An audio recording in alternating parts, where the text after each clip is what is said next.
Essa pílula é um oferecimento Caoa Sherry. Perfeito, então a live do presidente Jair Bolsonaro desta quinta-feira. E agora, como o próprio presidente adiantou, a análise aqui do nosso time. Vou começar com você, Ana Paula Henkel, que destaca da live de hoje. Ana.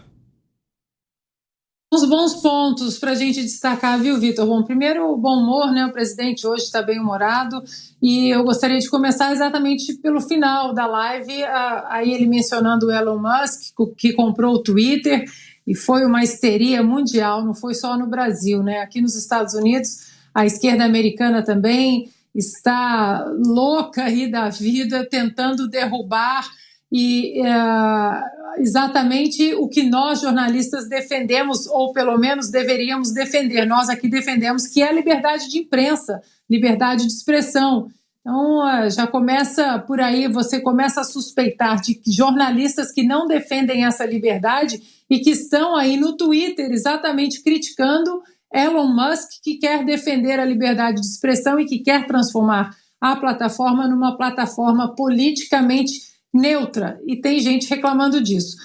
Depois o presidente menciona, né, o número de assassinatos aí, que é o menor índice da história. Isso também é importante a gente ressaltar.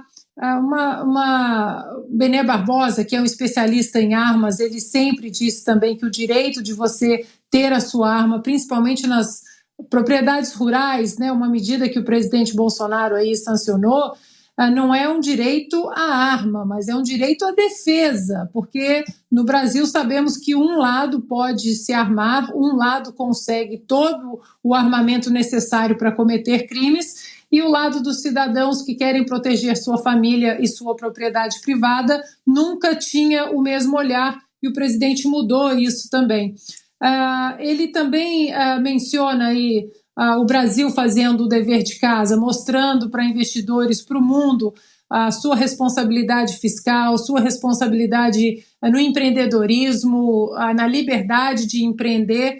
Agora, não adianta o Brasil mostrar esse lado para o mundo se nós mostramos também uma insegurança jurídica profunda por parte do STF. Então, é preciso continuar fazendo pressão nos nossos senadores, aqueles que ainda estão aí durante o seu mandato, para que eles comecem a contemplar a possibilidade de colocar em plenário algum possível pedido de impeachment de ministros que cometam irregularidades, inconstitucionalidades, e cobrar daqueles candidatos esse ano se eles apoiam esse tipo de medida. Para finalizar, Vitor, é importante o que o presidente tocou no ponto sobre as Forças Armadas fazerem parte do processo eleitoral do Brasil. As Forças Armadas, numa recente pesquisa, elas foram aí a instituição que o brasileiro mais confia. Dentre várias instituições, as Forças Armadas elas estão lá em cima como uma instituição de extrema confiança. Obviamente que o TSE, nós ainda não entendemos tamanha resistência por parte desses ministros de deixar o público discutir, debater o nosso sistema eleitoral, até porque as nossas urnas aí consideradas de primeira geração, nossas urnas eletrônicas, só Brasil, Butão e Bangladesh usam esse tipo de urna eletrônica. Então, por que a resistência em deixar que o brasileiro debata isso? Os relatórios aí das Forças Armadas e também os relatórios produzidos pela tal Comissão de Transparência Eleitoral continuam sob sigilo, como o deputado Felipe Barros ontem também trouxe aqui o próprio requerimento dele pedindo que levantassem o sigilo das recomendações feitas pelas Forças Armadas ao TSE. E para finalizar, Vitor, interessante que há poucas horas o presidente da Câmara, Arthur Lira, foi ao Twitter e tweetou o seguinte: o processo eleitoral brasileiro é uma referência. Pensar diferente é colocar em dúvida a legitimidade de todos nós, eleitos em todas as esferas. Vamos seguir sem tensionamentos para as eleições livres e transparentes.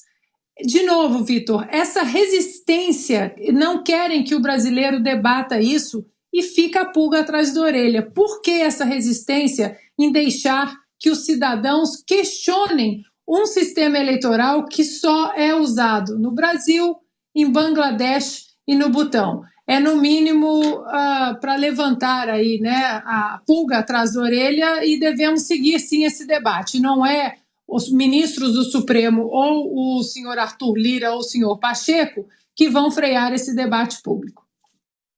Augusto Nunes. Bom, na live, o bom humor do presidente Bolsonaro contrasta fortemente com o discurso do Lula, né? Ranzinza, rabugento, mal-humorado. O presidente, com humor, tratou de botar o dedo na ferida aí de maneira explícita, né? Eu gosto de políticos que chamam as pessoas aí pelo nome. O Barroso fez isso, o fulano fez isso, que não fica uma certa pessoa, o chefe de um poder, vai lá e diz quem é. E ele faz isso com coragem. Agora, com humor, ele aponta também os pecadores, né? Os pecadores reais aqui. Por exemplo, a Dilma Rousseff querendo mais dinheiro dos impostos pagos pelos brasileiros que trabalham, né? Não é o caso dela.